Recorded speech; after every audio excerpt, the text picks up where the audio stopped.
This is Tuned Into the Land, the California Rangeland Trust podcast. Here, we will dig into a variety of topics with the partners, conservationists, and ranchers who demonstrate every day, through their words and actions, the importance of conserving California's working lands. Tune in each month to learn more about our mission and how you can get involved in preserving the future of the Golden State for generations to come.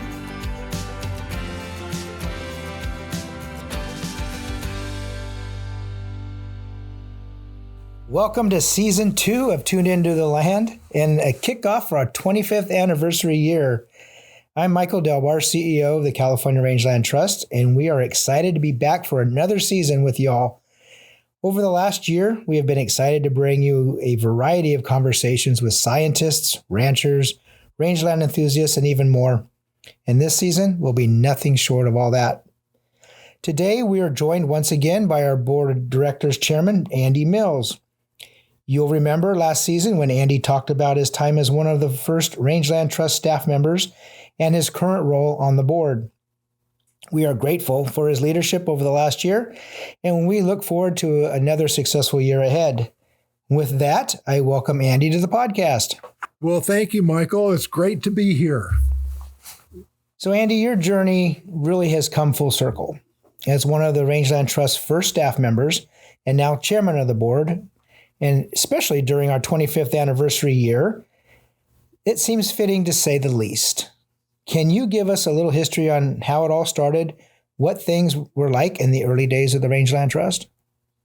You bet. I can tell you first about my introduction to the organization. I was at a local cattlemen's meeting, and our local rangeland advisor came and made an announcement that California Cattlemen's had just started a land trust called the California Rangeland Trust, and we're looking for CCA members, especially and cattle producers, to staff this fledgling organization. It was back in 1997 that California Cattlemen's decided to start a conservation organization, a land trust, to offer a peer group for producers to go to with conservation problems, issues, and if they wanted to get into a conservation easement, there would be a producers group that would help them do that. So that was very intriguing to me. My family had lost a ranch to estate taxes, so I was immediately interested. I applied for a job, and I ended up getting one of two positions, which was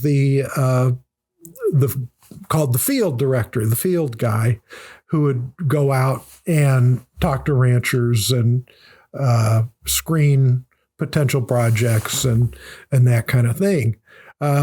We thought at that time, as I said, there were two of us. We had a little part-time support. We had one small office in CCA's building that we worked out of. And we thought maybe we'd get another one or two staff members. We had no idea that the interest in conservation easements was going to be so strong. Ranchers in the beginning were very negative about easements, or generally very negative about easements. But first along came John Garamendi with a donated easement, and that got people to start thinking. And then we had some other folks come in right after that kind of break the ice for easements. We thought that we'd be doing probably more policy work, and we actually started focusing on trying to change the state's mind about grazing, but the organization soon evolved into focusing more on helping ranchers with conservation easements. We thought maybe 2 a year would be about maximum, but the interest was much stronger than that, and the interest grew from a very hesitant ranching community at first to some of the leaders in the ranching community actually getting into easements to solve estate issues and that kind of thing, and help them keep their ranch. So, long way of saying it was a modest beginning, but the organization grew and grew, and we adding folks, and today we have our own building with 15 staff members and another couple of positions to fill. So I don't think anyone could have imagined that kind of growth over the 25-year period. Well, from that original donation of the Touch the Earth Ranch, our first easement, we have now over 371,000 acres conserved throughout the state over 24 years. So 25 years ago, did you anticipate we'd be where we are today? No, not at all. I knew that we would be around. I had confidence that this organization was here to stay, and our service to the ranching community would be permanent, but had no idea about the kind of interest that we had generating. I'd envision maybe we'd have 2 rooms in the CCA office, maybe for 3 or 4 staff, but nothing like we have now. And buying our own building was something that was unimaginable when we started. So tremendous growth over 25 years, and I'm just so fortunate to be a part of all of that. Well, we're lucky to have you as part of that. We've actually outgrown that building, and we're sitting in it today, but this is winding down our tenure in this at 1225 H Street as we've sold it, and we'll be looking for a new place to reside permanently. We will have some lease space for the next few years to give us an opportunity to find that right building or the right location to relocate and expand and be able to better serve our ranching partners. Last year, we sat here as our first podcast, and I asked you what your goals were for the year as your first year of being the board chair. How do you feel the year went? And second part of that question is, how do you feel this next year, the second year of your chairmanship, is going to go, especially with our 25th anniversary celebration? I think, we set out with some goals a year ago, and we've met all those goals, thanks to the great staff we have and your leadership. Doing this through all the COVID lockdown and the restrictions that came with it, I think was amazing. But we did meet those goals. And looking forward to 2023, I have several personally I'd like to achieve. First, to make some more progress on clearing our backlog of projects. Up now that we have the team in place to do just that, and it's just a matter of money. The second goal would probably be to increase the level of private funding to put towards these conservation easements projects so that we can clear our backlog even quicker than we did last year, which was pretty darn quick. And then probably lastly, I would like to extend our reach into minority communities to promote livestock production and bring members of those communities into our leadership. The ranching community which is a fairly homogeneous community, is getting older and older every year. And we need new people to take over livestock production and manage these rangelands in a good way. And I think our salvation in that respect is going to be come from minority communities. So I'd like to focus on expanding our reach there, and hopefully we can generate interest in ranching and among a new group of young people. And then the last goal was I really want our 25th anniversary Western Affair to be the best, most successful event we've ever had. And to gear up for that Western Affair for this year, we did not have one in 2022. We focused on doing more regional events, getting smaller groups together throughout the state.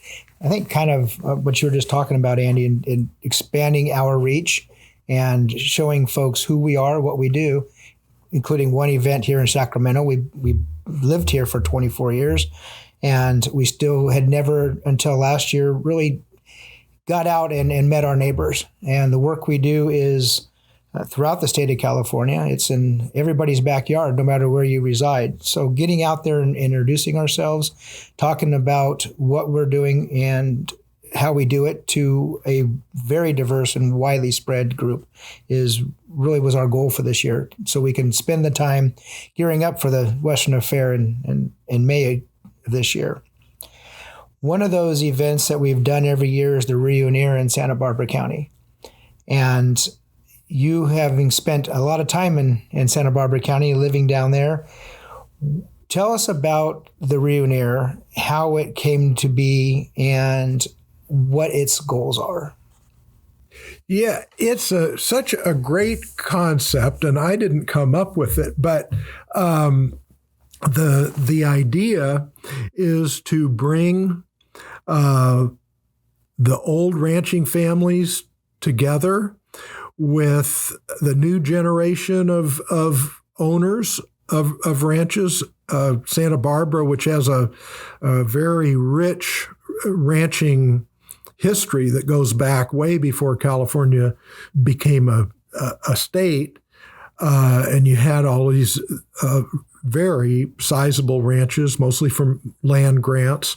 They had gotten broken up over time, but still were large ranches. But as these original families got older, started to sell to other people who tended to have the wealth that was necessary to buy these places. And we felt that it was important to bring those two communities together, the old traditional and the new, and to give the new generation, if you would, of ranch owners a sense of how serious we take stewarding the land properly and conserving the resources so that cattle production and other livestock too will thrive on well cared for lands. And that approach has been very successful. I think that the new landowners who have come to that event, there have been two, really got very quickly an appreciation for the tradition and the tradition of stewardship and the ranching culture. So it was a big success in my mind. We're having another one, as you mentioned, in a few weeks. And there have been interest in this has been growing. And our invitation list now pretty much covers all of the old ranching families and all of the new ranching families. So I think great success, and I think we can replicate that in other areas of the state. But Santa Barbara was just such an appropriate place to start because of their deep ranching history. So the Reunion event, Andy, really caters to a broader array of discussion items. We've had some great speakers over the years. Do you recall some of those that have come and given presentations to the audience? Oh, absolutely. First that comes to mind is Pam Doran, rancher out in Cuyama Valley, who's a progressive rancher, a conservationist, progressive as a conservationist. They have, she and her husband, Dan, have a historic ranch, which they have preserved and preserved the traditions as well. We've had Matthew Shapiro, who's the livestock advisor for the area, who's come to talk about soil health and different grazing methods that preserve the rangeland. We've had Russell Chamberlain, who's a third generation rancher on the Chamberlain Ranch, family I know well. And then Elizabeth Poet Campbell and her husband Austin. That family has been around forever, and I worked with her husband's uncle out on one of the ranches, the Cohohalama Ranch, for 15 years. We've had Katie Isaacson, who's a second generation rancher and who now owns one of the easement properties that we have. And Sharon Main, who is a community leader and longtime Santa Barbara Foundation staffer, who has become so interested in the resiliency of rangeland. And she's now handling the Santa Barbara Blueprint, Conservation Blueprint, which has achieved a lot of success in terms of helping the ranching community and others have a database of the natural resources mapped in every area of the rural area of the county. So it's been a broad spectrum of speakers and really talking about more of conservation and rangeland productivity and rangeland conservation rather than conservation easements per se. So I think a great string of speakers that we've had, and all appreciated by those who attended those events. I know for this year, we're lining up some great speakers. I think Elizabeth Poet again, and then Richard and Sharon Klein are on deck to be presenters. The Reunion is, as you said, Andy, it's really a chance to reunite with new friends, old friends.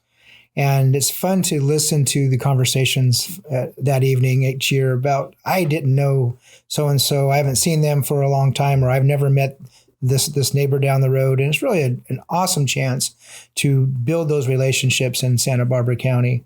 We are selling out this event, and that is testimony to its success. So those who want to attend this year, it is February 16th at the Santa Barbara Club. I would suggest getting tickets as soon as you can. Those can be obtained by calling our office here in Sacramento. Our signature event is the Western Affair, and that is another event that is just amazing and one who brings folks together from all across the state. This year, we will be celebrating, as we've said, our 25th anniversary, and what better place to do that than on the Yolo Land and Cattle Company Ranch in Yolo County. This is one of our earlier easements, and it's owned by the Stone family. Scott Stone is one of our early board members and a past chairman and a member of our emeritus council. The Stone family has been remarkable in working with and supportive of all the work that we do here at the Rangeland Trust. Andy, can you give us, from your perspective, some of the history of the Western Affair and how that's evolved over time? Oh, sure. our first Western affair was actually in San Luis Obispo County, in North San Luis Obispo County. It was a fairly big success. I think there were a couple of hundred people in attendance there. It was on a historic ranch, and we didn't know at that time that this was going to be an annual event, but it was so successful.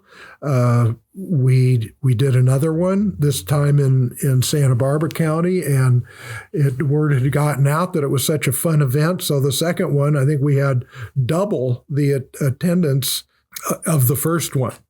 And we try to go to historic ranches or ranches belonging to some of the long-time cattle producing families, and our events in Santa Barbara are always successful. And then a few years ago, we started expanding into Northern California, and those events well attended and successful as well. So I'm really glad that this year we're going out to the Stones Ranch.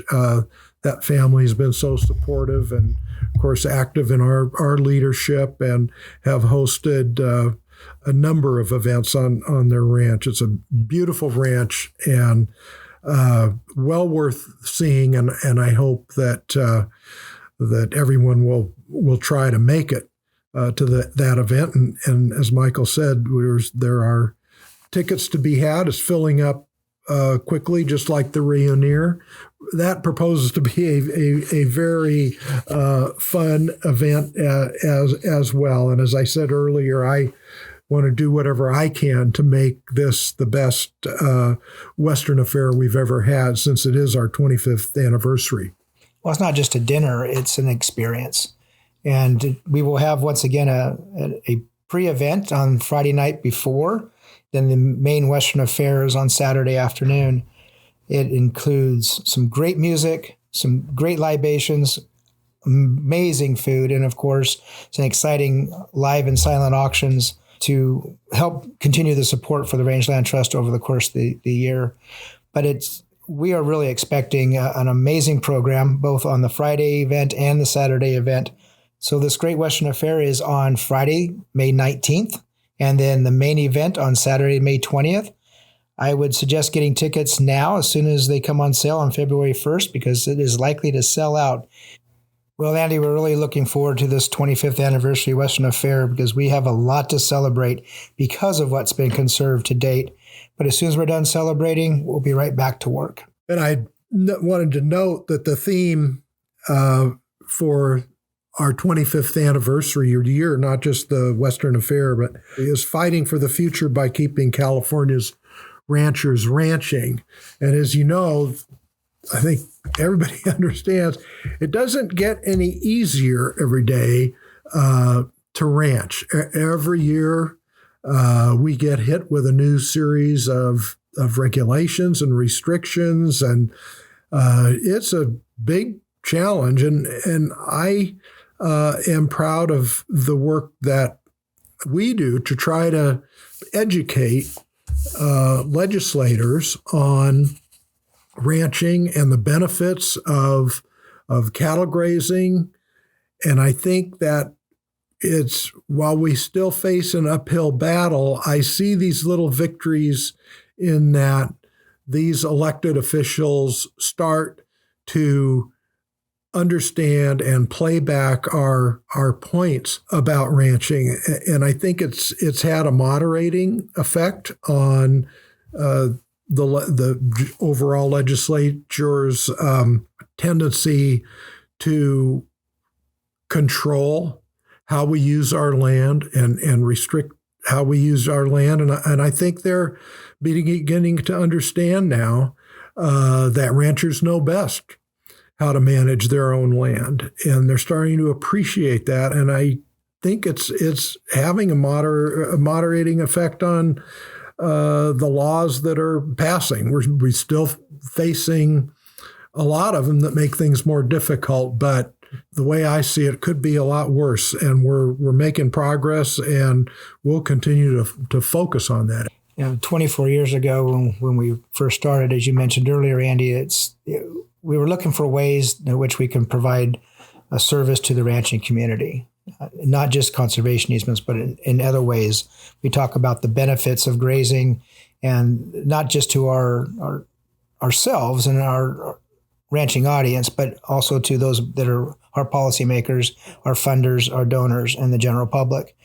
We've done a great job with that in recent years, whether that be our ecosystem services study or our outreach efforts, as you mentioned. I think we are making some progress with our elected officials.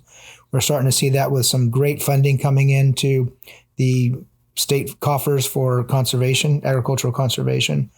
But it's been a challenge. We had a challenge when we first started this organization 25 years ago, and we invested a lot into developing relationships with our funders, our fellow agriculturalists and environmentalists, and the general public. And in order to be successful, we knew that we had to build trust with all Californians, and I think it's safe to say we succeeded. In the 25 years, we've become the largest California-based agricultural land trust. Like I mentioned earlier, 371,000 acres. But what's more important than those acres is the 90 or so families that we've been able to keep on the land. That is what is very impactful. And that trust factor has also led us to have another over 200,000 acres in the queue. And then coincidentally is representing about another 90 plus families. That's really a testimony to our success and what we are doing when we have families, 180 of them, that want to protect their productive ranches forever. That says a lot. And I think that it's important to note that that's due to the hard work of the board over the course of the last 25 years.